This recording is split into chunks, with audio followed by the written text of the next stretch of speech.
Hey everybody, Cooper here from eTrailer. Today we're going to be taking a look at our Flint Hill Goods cargo carrier on our 2023 Subaru Outback. Flint Hill Goods does make a variety of sizes and different materials. This one is going to be our compact steel variant. For our steel variants, it's a little more sturdy than aluminum, which could be important for if you want to tie down anything you're going to put in your basket. You're not going to be as worried about bending the frame for steel as you are going to be aluminum. We're actually going to take our interior measurements here just to see how much room we actually have with some of our items. So looking at coming out lengthwise, we're looking at about 17.5 inches. And going widthwise, looks like we have about 51 inches to play with. So that's our actual dimensions of items that are going to be able to fit into our basket. Another measurement we do want to be aware of is what's called our breakover point. And that's going to be how tall we can get with some of the items we want to put on our vehicle.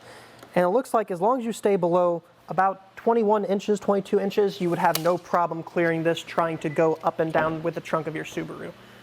Another thing about our Subaru is to make sure that we know the weight of our components. So while this is rated for 500 pounds, our Subaru and the hitch on it might not be able to take that. I'm about 180 pounds, and as we can tell from the Subaru, there's a lot of dip already. So imagine doing this at highway speeds, maybe hitting some potholes and some bumps.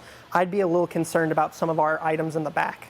Now, a couple other ways that this is going to interact with our Subaru specifically is to know that our tailpipe on our Subaru is pointed down on the left side. So while it might not be blowing directly onto our rack, we probably do want to keep our heat-sensitive items over here on the right side. Looking at the back here, we can tell that we have an unobstructed view of our license plate, full use of our back window, and as well our backup cameras we're going to be able to use whenever we need it. But if you're going to stack things up to that 21 inches that we measured out earlier for our breakaway point, it will be obstructing that backup camera. A couple of other measurements we're going to want to know with this is some of our ground clearance and how much we're adding on lengthwise to our vehicle. So we're adding on about an extra 2 feet or 24 inches coming off of the car. And there is about a 4-inch gap between our car and the bumper. So I'm not too worried about if you're braking too suddenly that making contact at all.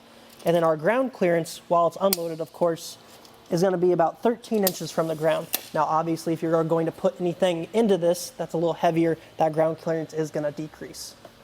Our cargo carrier is going to be working inside of a 2-inch hitch, so you are going to need a 2-inch receiver to be able to use that, as well as it is a fixed position only, so it does not fold up. So while this might be useful for something like going to the hardware store, getting a bag of concrete, bag of mulch, just to keep it out of your car, if you're going to store luggage in this for vacation, once you get to your destination, you're not going to be able to fold this up into a more compact position. So this is going to be on the edge of your car for that whole trip. Overall, I don't think I would have any holds on recommending this cargo carrier. The fact that it's made of steel but still so lightweight and compact makes it really easy to be something like everyday use without having that big price tag attached to it. So that was going to be a look at our Flint Hill Goods cargo carrier, our 2023 Subaru Outback. I'm Cooper, and thanks for watching. Here we are on our test course. As we hit the alternating bumps, you can see what it would be like to hit a pothole on the road.